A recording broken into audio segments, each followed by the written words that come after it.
Mike Rizzo. And I'm Michelle Rizzo. And this is Northwest Brew Talk.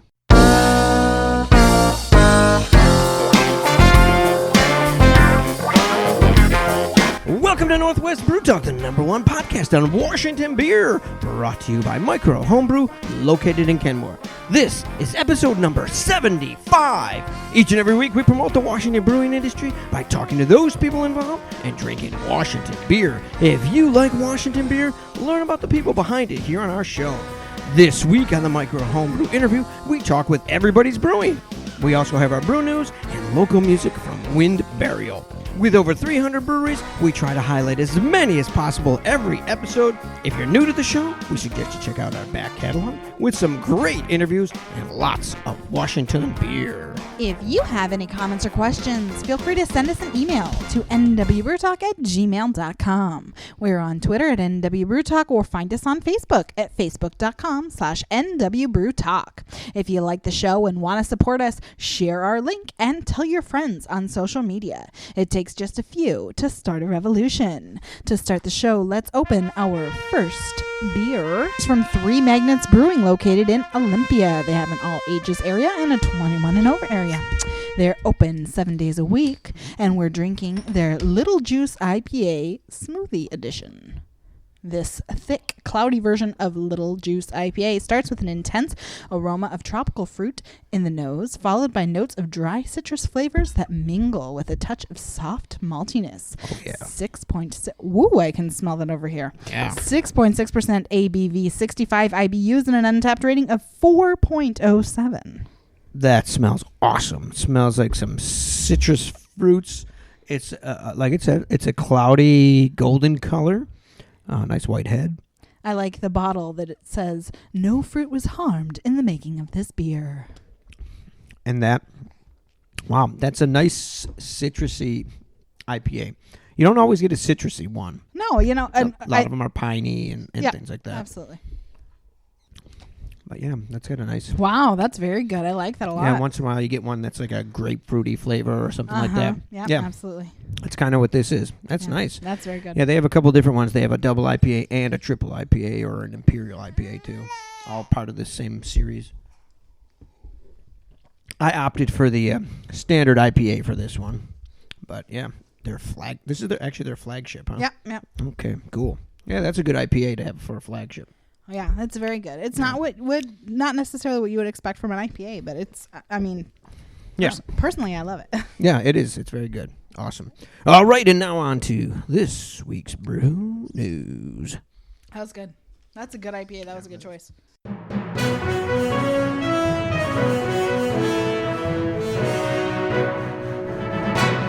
Topping this week's news, if you like indie beer and baseball, join the Seattle Mariners on Monday, August 1st for Brewery Night.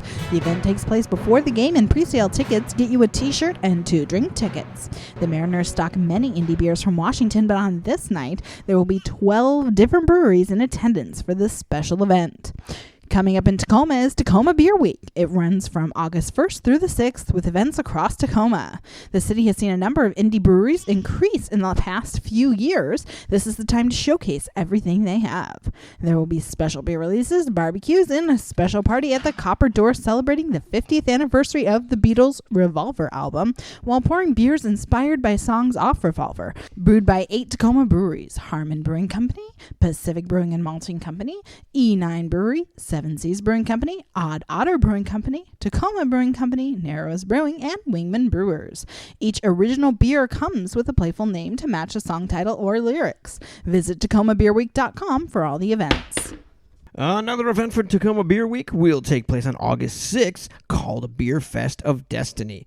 To be held at Wingman Brewers, this event will feature many of Tacoma's breweries, food trucks, and live music. It runs from noon to 6 and is $20 for 10 5-ounce tastes, or just $8 at the door for the beer garden and music. It's sponsored by Tacoma Beer Week and the South Sound Craft Crawl. And since there are not enough brew fests, August 12th to 14th is the Vancouver Brew Fest, held at Esther Short Park in downtown Vancouver. We will provide more details as soon as we get them. MatadorNetwork.com compiled a list of the 10 women changing craft beer, and Michelle Svensson, co-owner of North Jetty Brewing in Seaview, made it at number 5. She contributes in the brew house, creating several of their beers, and her 15-year-old daughter works at the brewery, and because she gets paid, she is the youngest member of the organization Pink Boot Society. Very cool. Yes, I thought so. One of the breweries we visited last year when we were in Yakima was Birchman's Brewing. They only had a small production facility at the time, but sent us home with some bottled beer. Well, things have been looking up for the Nana Brewery, and they just opened a new tap room in Yakima. From photos, it looks real nice, so check it out if you're in the area. The Northwest Cider Association, NWCA, announces details for its 6th annual Summer Cider Day on Saturday, August 6th from 12 p.m. to 5 p.m. at the Northwest Maritime Center in Port Townsend. With more than 60 ciders to try, music, and gourmet gluten-free fare from Siren's Pub, this family-friendly event showcases some of the top cideries from Washington and Oregon. Emily Ritchie, executive director of the Northwest Cider Association, said, quote, "This is one of the largest cider tasting events in Washington state and has helped establish the Northwest as a nationally recognized cider region," unquote. Tickets are $25 in advance or $30 at the door and include 8 tasting tickets and a tasting glass. So here in Washington, we have the Washington Beer Commission, which was created by the state to help promote Washington brewing. We also have the Washington Brewers Guild, which is kind of the middleman for brewers and retailers, policymakers, etc. Colorado has similar organizations, but in mid-June, 14 breweries decided to split from the Colorado Brewers Guild, stating that the guild is broken, and they formed a new group called Craft Beer Colorado.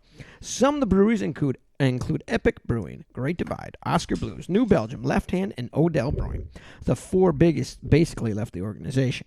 Part of the rift may have been squared away last week when the Colorado Brewers Guild changed its bylaws so that representatives of large breweries will no longer be allowed to hold voting privileges. One of the sticking points was Breckenridge Brewery, which was purchased by AB InBev last year, had a seat on the board and voting rights. The new bylaws allow large breweries to be members of the guild but hold no voting rights. So far here in Washington, there hasn't been any backlash like that, but Colorado admits that they have not kept up with the times. And upcoming events for Washington Beer, the heady history of Evergreen State Brewing, include this coming Sunday, July 24th. I will be interviewed on Flavors Radio Show from KSCO in Santa Cruz, California. I'll be on from 12:30 until 1 p.m., so you can go to ksco.com to check it out. Saturday, August 6th, we will be in Spokane at Black Label Brewing doing a signing with Auntie's Books and a history talk. And the very next day, August 7th, we will be live at Iron Goat Brewing for a signing. Now, the following Saturday, August 14th, we're going to be in Vancouver at Loowit Brewing doing a talk and signing in cooperation with Vintage Books. And that, my friends, is the brew news this week. Welcome to Building a Brewery with Bob and Jesse from Figurehead Brewing. Let's get right into it. We've seen photos online. See, you guys got kegs, and I swung in there. A week ago. Take a look. It's looking really good. So, why don't you tell us what's going on? So we just brewed our 3rd batch of beer. Nice. So all 3 of our fermenters now have beer in various stages. Cool. That's pretty exciting. We brewed an ESB this past weekend. Okay, cool. I think it turned out pretty well. Nice. We're definitely still learning our system. So we're still struggling to hit our mash temp that we want to. Oh, okay. So without going too deep into the science, basically the different mash temps result in a different profile in terms of fermentability. Mm-hmm. So higher temperatures, you get more fermentables, but less attenuation. Okay. So you end up with a fuller beer with a higher residual sugar content. Mm-hmm. Where a lower mash temp, you extract less, but it's more fermentable. So you end up with a drier beer with a lower fermentation gravity. Okay. So when we actually mashed in the DSB, we went way over our target temp. Like up into like 160 some degrees. So we're targeting 154. Mm-hmm. So there was some anxious moments and some scrambling where we dumped in some cold water to try to bring the temperature down, trying to salvage it. Right. And so far, it's fermented out really well. So I think we were able to save it, and hopefully it turns out well. All right, cool. Well, good. So there's something to take away from all this. There's definitely a learning curve then, huh? Yeah. We're I guess so. We tried raising the temp of our mash in water because our previous temperatures were low. So we raised the temperature of the water, and then we also changed the way that we mashed in. And I guess we changed too many variables at once. Right. And ended up way overshooting our temp. So. Wow. Yeah. And we all know better than that. Whenever we do anything, instead of just doing one thing at a time, we want to try and change everything. We all, no matter what it is. Yeah, it's much better though to change one thing at a time, and then you know exactly how you're altering it. Right. A little bit more control. So, Right. something to keep in mind on our future brews. Right, definitely. So what else going on? How's the tap room coming out? The tap room hasn't moved much lately. We're actually having a few people out this Saturday to help us hopefully put some stuff up on the walls and start to finish the tap room. We've been kind of focused on brewing beer, so we haven't put much time into it recently. All right, cool. Our walk-in is done. Our walk-in is on, and it's holding temp, so that's good. Good. Right now we only got hops. We only have hops in there right now, but we're hoping to keg off our first beer tomorrow. Oh, nice. So hopefully we'll have kegs in there tomorrow night. There you go. Yeah. Awesome. Well, cool. Yeah. So what else is coming up then? Just a lot of little things that are kind of wrapping up. So actually right now I'm doing something a little bit fun. I put a beer between 3 different styles of taster glasses. Mm-hmm. I'm trying to make some decisions on glassware and what types of glasses and shapes and things we want to serve our beer in. So that's what I'm doing right now. So hopefully get glassware ordered in the next week or so. Cool. Nice. Yeah. Awesome. Well, so things are still progressing, which is a good thing. And right now we're targeting kind of mid-August, hopefully. Open. All right. So it doesn't give us a whole lot of time. So lots of things to do yet. So we're kind of scrambling, trying to tie up loose ends. Yeah. Do you have any more inspections? We're wrapping up our plumbing. We got a couple things to hook up yet. So we should have a plumbing inspection sometime in the next week or so. So hopefully that'll close our plumbing permit. Right. And then we need to start working on our final inspection. Okay. To get our occupancy permit. So that'll be the final big inspection. All right. Awesome. Well, sounds good. And we're looking forward still to seeing and tasting it all. Although I got a little peek when I stopped in there. It'll be a nice little place. Yeah. So. Yep, we're looking forward to it. Cool. All right. Well, Bob, thanks again, and we'll talk to you in 2 weeks then. Great. Yeah. Thanks, Mike. Thanks for the show. All right. Thank you. You take care and good luck. All right. Thanks. You're welcome. Bye-bye.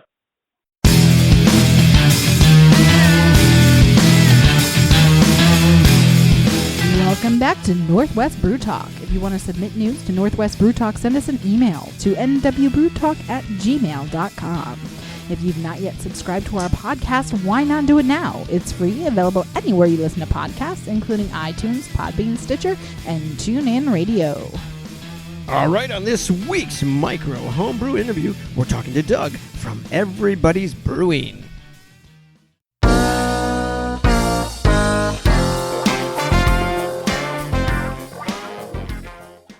Okay, we're here with Doug from Everybody's Brewing. How you doing today? Doing fantastic, thank you. All right, and we're going to start with the medal around your neck. So why don't you tell us what you got today? Nice. Today we took a bronze for the local lager in the American lager category. So yeah, we're very excited about that. Super stoked. Awesome. Yes, we actually did that on our show at one point. Nice. Good deal. Thank you. So, is this the first award you've won? This is the first award we've won. Yep. everybody thinks all their beers are award-winning beers. But this year we finally got to take home some brass, so we're super excited. Yeah. Very nice, very nice. Now, you are not one of the brand new breweries. You guys started a few years ago, so why don't you tell us how that started? Nice. Yeah, we opened the doors in 2008, and it's my wife Christine and myself were the two primary operating owners.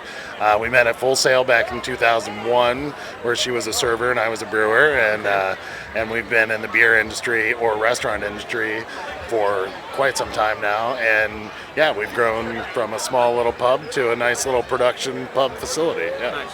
So how big is the brewery? 15-barrel system, but we've added enough tanks to put us around 8,000 barrels maximum capacity. Oh, okay. So that's a decent size then. Yeah, for sure. So what, had you been a home brewer before that, or how did you get into brewing? Yeah, Killian's Irish Red when I was 19 years old at a party at Purdue University blew my mind. Really? And I couldn't wrap my head around why that beer was so tasty and different.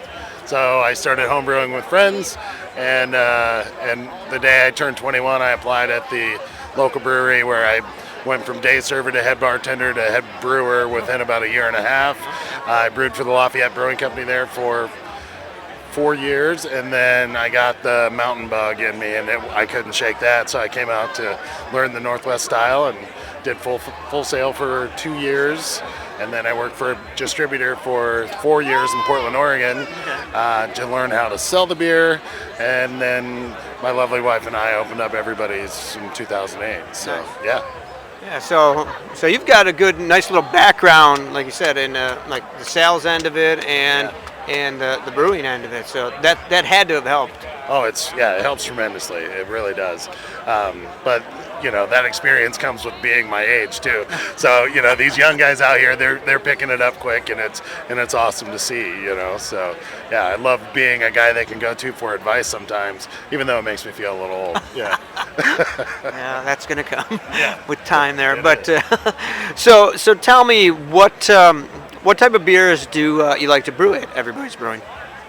We like to do just about any style. We really focus on balance, very clean, approachable beers with approachable alcohol contents. I don't really feel like there's a win tremendously across the board in higher alcohol content. I feel it's a social lubricant, and everyone should be able to enjoy 2 or 3 beers and feel like a normal human being, maybe just a little bit better. But, we do, your classic Northwest IPAs and everything, and I've got just the best group of brewers surrounding me now at the brewery. I can't say enough about how smart and talented and hardworking they are. So I don't know what's going to come out of our brewery next. They just present ideas all day long, and we say yay or nay and run with it. So nice. Yeah. Nice. So are you still brewing, or do you have other guys doing it now? I'll make a cameo appearance in the brewery, but I operate in sales and running a business these days. Yeah. All right. Yeah. So now you're the boss doing the big stuff now. Okay. You gotta be careful. You might get what you ask for, which is a lot more desk work than you ever thought. So, yeah. I've heard that from sometimes the brewery gets big, like sometimes that's what you want, but you do end up on the other side of it. But so what local lager obviously did well competition wise. What does well overall though for you? Overall, the IPA, like most breweries, our Country Boy IPA, #1 seller. The local lager is close on the heels at #2. And then we sell a session IPA currently year-round. I think it's going to a seasonal by next summer. Those are all 12-ounce cans and draft. And then in the 22-ouncers, we have our Hoppy AF Double IPA, which is smashing right now, and our Sprinkles Hibiscus Red Sour Ale, which is absolutely holding its own in sales as well, too. So, yeah, of the 5 beers we distribute, we're very pleased with all 5, and we're going to just sneak some seasonal rotators in now into those mixes. Yeah. Nice. So what type of distribution do you have for the brewery? Currently, Portland, Oregon, basically the northwest corner of Oregon, including the Columbia River Gorge, both sides where we are, and all the way in Washington, just pretty much statewide Washington and northern Idaho a little bit. Oh, okay. Yeah. So soon to be Indiana, my home state. Okay. Yeah. So what is, what's are you planning on, growing further size-wise or expanding distribution, other than Indiana? Right. I think that we're going to add just enough and upgrade the system to get into a 10,000 to 12,000 barrel range, and I don't think we want to ever get much bigger than that. That seems like a comfortable way for us all to have a very happy life down there in White Salmon. So yeah. Oh, nice. Very cool. So when you were first starting out, I mean, what kind of beers did you like brewing yourself? Tons of IPAs. That's all we ever did. Oh, yeah. The oatmeal stout that's on tap, or our cash stout, oatmeal stout, I've probably been brewing for 18 years. Oh, yeah. Because I basically made that same beer under a different name at my first brewery, and I've loved it, and I can't live without it. Yeah. So it's always a staple. But anymore with the young guys and the smart guys and on the staff, I'm starting to get into sours. I never thought I would. Why ruin a good thing? Yeah. But now I'm actually enjoying them. Yeah. And so I'm as happy as can be with brewing just about anything these days, as long as it's done right. Yeah. Yeah. So your brewers come to you.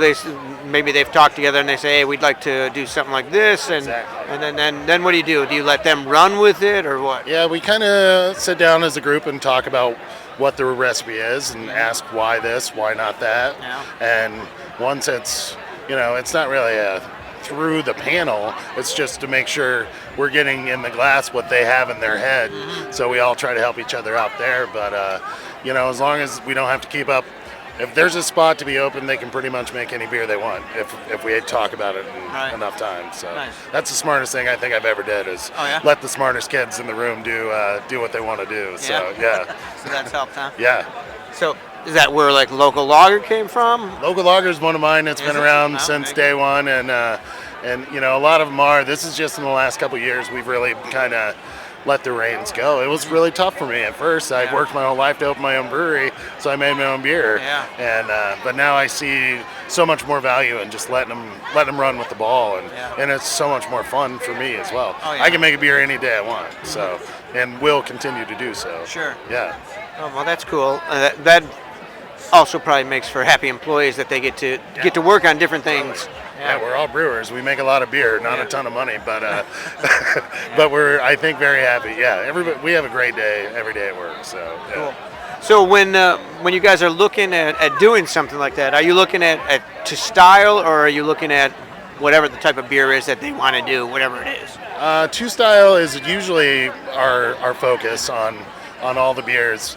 But like I said, if they want to make buttercream whipped, popcorn, whatever, let's talk about it. If it sounds good, we'll make it. Yeah.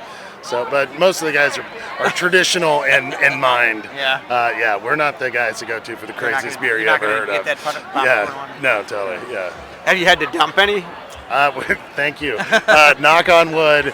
We have never dumped a batch of beer at everybody's. We've dumped some bad kegs that came back, but never a full batch. And we have a ton of experience in my brewery. One of my head brewers has been doing it for over 20 years. Another one's 8. And then we just have some young, just raw, fresh guys that are 2-3 years into the industry. But they learn from the masters. It's all, we don't waver on any sanitation, any regime, so we don't really come into infection issues unless we want to infect a beer ourselves. Yeah. So do you guys, you have good water there? Do you have to? Oh yeah, it's the best water you can ask for. Do you have to do any? It's an underground stream off of Mount Adams all the way to town that sees the light of day for about a mile. Really? Yeah, it's fantastic. Yeah. Wow, nice. So what's the future hold then? What does the future hold? I don't know. If I knew that, I'd go buy some lottery tickets. If you knew the we're going to numbers. stick around for a long time. We're going to grow a little bit, and I think we're just going to try to make a happy living for the 40+ employees that everybody's brewing in White Salmon. So yeah. Nice. That's a good-sized brewery. Yeah, it's crazy. The restaurant's absolutely fantastic, full service menu. And we've gotten the best service in the gorge more years than we haven't since we've opened. So so we keep that side. It's as important as us making beer. You know, it's one big happy family. So there's not another brewery right near you, but there's other breweries in the area, right? Yeah, there's 11 within 30 miles of us, and we now have breweries in the gorge, and you can come down and get a map and check us all out. But yeah, the closest ones are all Hood River, because I'm literally a mile away. Just the Columbia River is in between us two. But then in Washington, we've got Backwoods, we've got Walking Man, and then the other 8 or 9 or however many are within 25 miles of us on the Oregon side. Nice. So do you get a lot of people coming through that are going to a bunch of breweries? Yes, tourism is a wonderful thing in the Columbia Gorge. Awesome. Yeah, they're not even just there for breweries, even though a lot are. There's just so much to do there. It's tourism is great. Yeah, awesome. There we go. Yeah. Awesome. Well, cool. Well, Doug, Everybody's Brewing, thank you very much for stopping by. Appreciate it. Have a good one.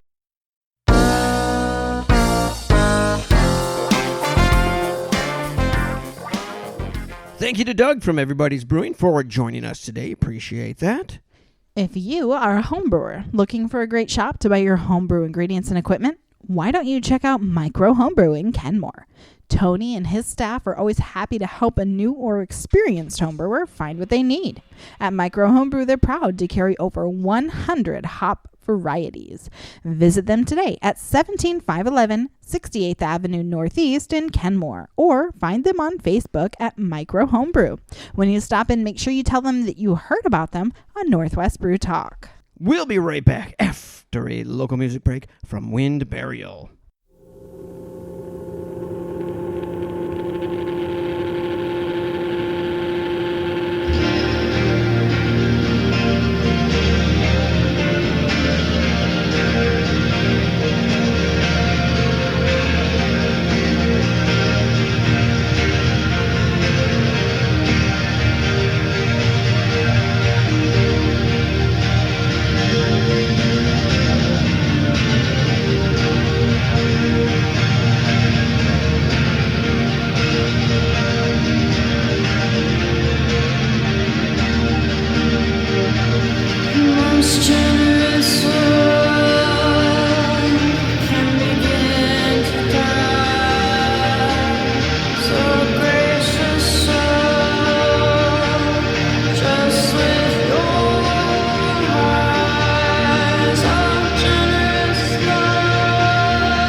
was Star Map by Wind Burial. You can check them out at windburial.bandcamp.com. If you want to have your music played on Northwest Brew Talk, contact us today. And now let's try our second beer of the evening from Harmon Brewing Company. Their hub and their restaurant are all ages. And they have 4 locations. 3 are in Tacoma and 1 in Gig Harbor. They've been around since 97, so they've been in this brewing community for quite a long time. That's right. We're drinking their Striker Stout made with 4 different malted barleys and a special dark roasted barley. This beer is big, malty, and strong. 7.5% ABV, 85 IBUs, and an untapped rating of 3.62. And this was a gift from Harmon. Yes, thank you very much. This is dark as night here. I believe there is Very dark. no light coming through this. Smells good. Super dark. Has a nice stout smell. Nice, super thick, creamy head on it. Trying to get all those flavors in there. That's so tough. Yeah, you can get all that. Yeah, you can get all that chocolatey and everything. Yeah, it's crazy. Yeah. It's crazy. It's good. I like it a lot. Yep. Very good. I like that a lot. All right. Yeah. What's the ABV that you had? I have 7.5, Oh, which and this is 7.3. And this is So it's not bad. 7.3, and it's not very bitter, so maybe the IBUs are a little lower. Yeah, that's what I'm thinking. I mean, we could be wrong. We're not experts, obviously, but it definitely is. I'm sorry, 75 shows. We're experts. I don't know about that. We're I won't experts take at that. talking. We're experts about talking and talking about beer and beer people. We're experts at something. And we have good voices. Yeah, I don't know. I'm still not ready to take on that expert. Hey, we're 25 shows away from number 100. I know. It's exciting. It's exciting. We've come a long way. Yep, that's pretty cool. I want you to get me fresh beer. You serious?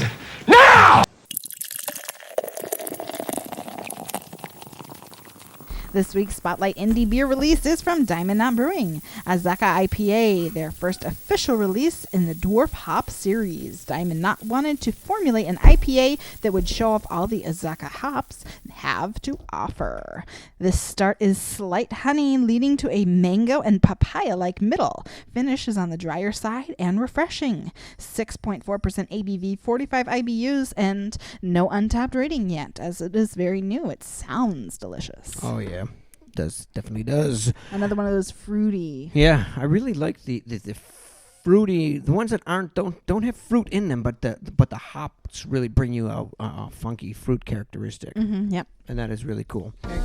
All right, that brings us to the end of this episode of Northwest Brew Talk. Make sure you tune in next week when we chat with Icicle Brewing. Thanks to our sponsor, Micro Homebrew. This show is written and produced by Michelle Rizzo and myself. If you'd like to contact us, feel free to email us at nwbrewtalk@gmail.com or find us on Twitter at nwbrewtalk. Our theme music is from Gilbert Neal. You can check him out at gilbertneal.com. Until next time, I'm Mike Rizzo. And I'm Michelle Rizzo. Stay hoppy, my friends. Booyah, bitch! Me? You can check him out at Gilbert Neal. Each and every week we bring you... Each and every week we promote the Washington brewing industry by... Each and every week we